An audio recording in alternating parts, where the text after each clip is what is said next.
Ito guys, pag-usapan lang natin si Alden Richard at Catherine Bernardo. Co-host Binuking Catherine at Alden palagi magkatabi sabay kumain. Grabe nga naman guys ha, mga co-host na yan guys ang nagsasabi na lagi daw silang magkatabi at siyempre sabay silang kumain. Pero take note guys ha, sabay din silang kumain ng tubig at sabay din silang magpahinga.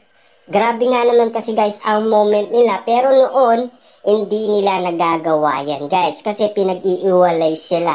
Alam naman natin kasi guys no na talagang merong respeto si Direk Cathy kay Daniel Padilla dahil anak-anakan niya na yun guys, at lalong-lalo na si Catherine Bernardo. At isa pa dun guys, siyempre first time din i-direct ni Direk Cathy si Alden Richard. Siyempre hindi niya pa masyadong kilala. At lalong-lalo na guys, first time nga naman nilang magsama ni Catherine Bernardo. Nangangapa nga naman sila. Pero ngayon guys, kita nyo naman, co-host na ang nagsasabi na palagi silang magkatabi at sabay kumain. At lalong-lalo na guys, sabay kumuha ng tubig at sabay pang magpahinga. Ibig sabihin talaga guys, meron talagang kababalaghan nangyayari umano kina Catherine Bernardo at Alden Richard.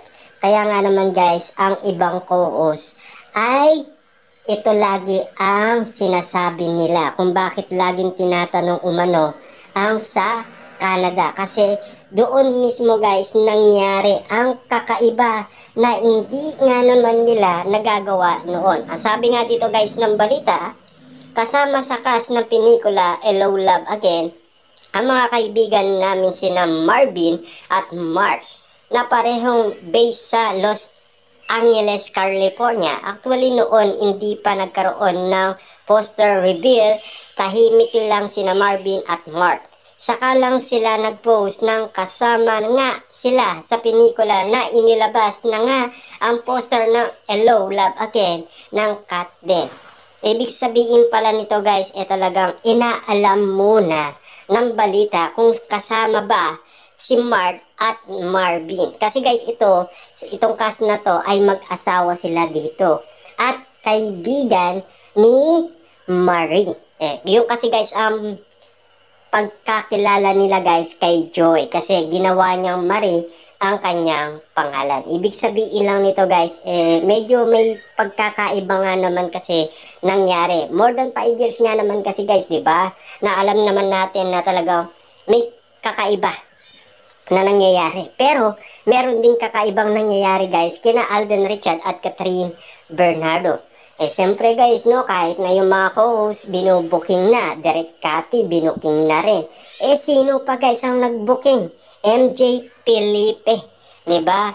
Siyempre guys, kitang-kita naman natin na talagang ang mga celebrity ay kaya nilang patunayan yan dahil sa mga kinikilos nila ay uling-uli na sila.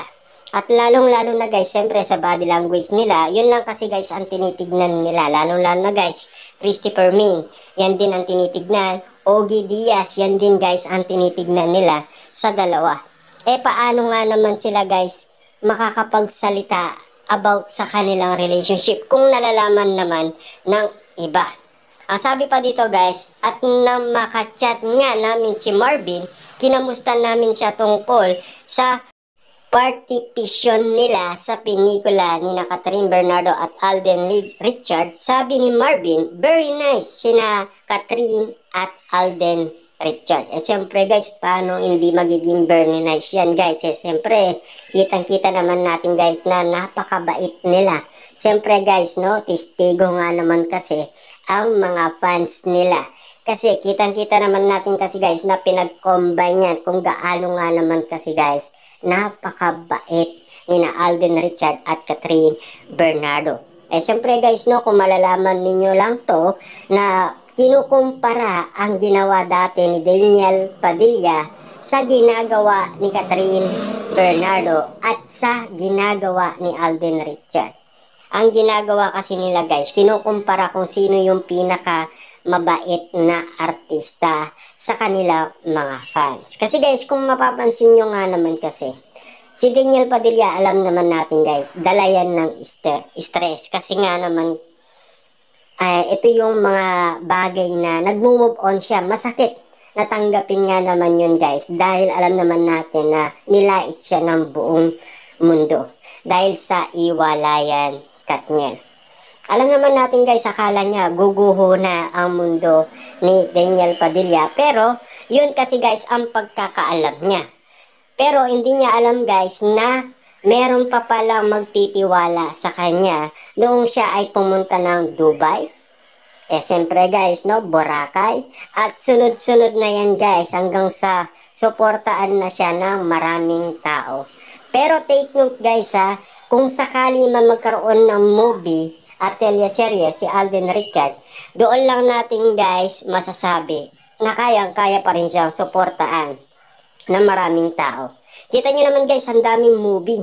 'Di ba? Mga artista din naman ang gumawa. Pero bakit ang Katbel lang ang sinuportaan? Ang sabi nga dito guys, okay silang kasama, very comfortable with each other. Hindi namin sila duda na may something romantic sa pagitan ni Catherine at Alden. Pero ang chika ni Marvin, lagi silang magkatabi at sabay kumain nung ginagawa namin ang pelikula. Pero sabi nga niya, mukhang komportable lang talaga sa isa't isa ang Katden. Kaya ganon ang maganda lang talaga ay sobrang pinupuri ni Marvin ang kabaitan sa kanila ng Katden. Kahit sina Joros, Valerie, Ruby at iba pa nilang kasama sa shooting sa Canada ay okay raw. Ibig sabihin lang nito guys, no, pinagdududahan sila pero kasi wala nga talaga silang update guys sa mga nangyayari dito sa Pilipinas. 6 months ago na yun guys yung panliligaw ni Alden Richard kay Catherine Bernardo. Kasi guys, kung malalaman nga naman kasi nila, matutukoy nila ang mga issue na binabato kina Alden Richard at Catherine Bernardo. Lalo-lalo na guys, sinabi nga ni Ogie Diaz na 100% legit. Doon pa lang kasi guys, mababase na natin na kung sino yung nagpapakalat ng issue patungkol umano sa sinasabi nila na nanliligaw umano daw si Alden Richard kay Catherine Bernardo. Siyempre guys, doon lang natin masasabi na totoong-totoo ba ang panliligaw ni Alden Richard kay Catherine Bernardo base sa kanilang kinakalat na issue, di ba? Siyempre guys, alam naman natin naniniwala ang maraming tao kay Ogie Diaz dahil siya mismo ang unang nagpakalat guys ng iwalayan Katniel. Kaya malaki nga naman kasi guys ang tiwala ng maraming tao kay Ogie Diaz. Kasi doon nila masasabi guys na ang tiwala nila ay totoong-totoo. Kaya iniintay nga naman guys na masabi yan ni Ogie Diaz na sila na ni Catherine Bernardo. Nag-iintay lang naman guys ng tamang tiyempo ang mga fans at mga netizens na ibalita yan guys ni Christopher Min, Ogie Diaz o ng iba pa. Pero meron pa tayong iniintay guys na press con na ito ay manggagaling nga naman kasi guys kay Alden Richard. Kung kailan nga naman kasi guys sasagutin ni Catherine Bernardo si Alden Richard. Kasi malinaw sa atin guys na sinabi ni Ogie Diaz hanggang ngayon ay hindi pa rin sinasagot ni Catherine Bernardo si Alden Richard. Ibig sabihin lang nito guys, alam na natin na kung ano yung point ni Ogie Diaz. Kasi solid daw na manliligaw si Alden Richard kay Catherine Bernardo. Doon pa lang guys alam na natin ang totoo. Ibig sabihin lang yan guys, naghihintay rin siya ng update patungkol umano sa dalawa. At siyempre guys, no, nilinaw din naman kasi ni Ogie Diaz na kapag daw ang body language nila ay talagang totoo na. Yan kasi guys ang linaw nila.